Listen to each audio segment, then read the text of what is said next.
Ang sulat ni Pablo sa mga taga-Galasya, unang kabanata.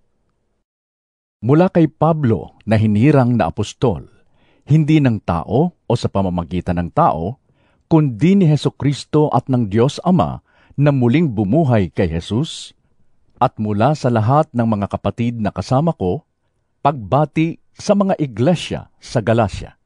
Sumainyo nawa ang kagandahang loob at kapayapaang mula sa Diyos Ama at sa ating Panginoong Hesukristo.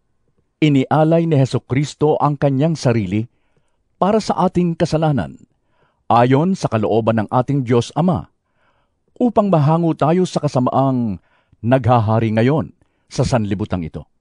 Purihin ang Diyos magpakailanman. Amen. Nagtataka ako kung bakit kay dali ninyong tumalikod sa Diyos na tumawag sa inyo sa pamamagitan ng kagandahang loob ni Kristo, at kayo'y bumaling agad sa ibang magandang balita. Ang totoo'y wala namang ibang magandang balita. Kaya nga lamang, may mga nanggugulo sa inyo at nagsisikap na baguhin ang magandang balita ni Kristo. Subalit kahit kami o isang anghel mula sa langit ang mangaral sa inyo ng magandang balita na iba sa ipinangaral namin sa inyo, parusahan nawa siya ng Diyos. Sinabi na namin ito sa inyo, at inuulit ko ngayon. Parusahan nawa ng Diyos ang sinumang mangaral sa inyo ng magandang balita na naiiba kaysa tinanggap na ninyo. Bakit ko sinasabi ito? Dahil ba sa nais kong mapurin ng tao? Hindi. Ang papuri lamang ng Diyos ang tangi kong hinahangad. Sinisikap ko bang magbigay lugod sa tao? Hindi. Kung iyan ang talagang hangad ko, hindi na sana ako naging alipin ni Kristo. Mga kapatid, nais kong malaman ninyo na ang magandang balitang ipinangaral ko'y hindi katha ng tao. Hindi ko ito tinanggap mula sa tao. At hindi rin itinuro sa akin ng sinumang tao. Si Hesukristo mismo ang naghayag nito sa akin. Hindi kaila sa inyo kung paano ako namuhay noon bilang kaanib ng relihiyon ng mga Hudyo.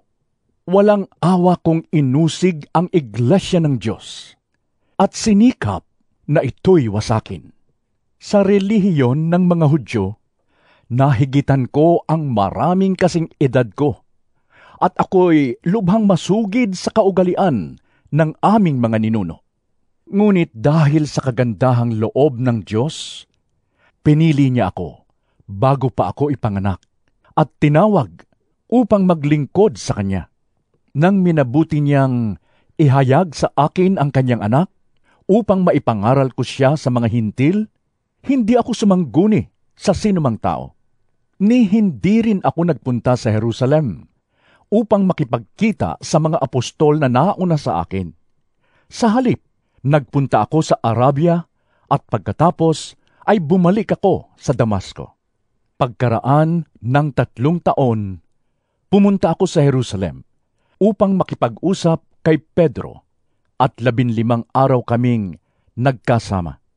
Wala akong nakitang iba pang apostol maliban kay Santiago na kapatid ng Panginoon. Totoong lahat ang isinusulat ko sa inyo. Alam ng Diyos na hindi ako nagsisinungaling.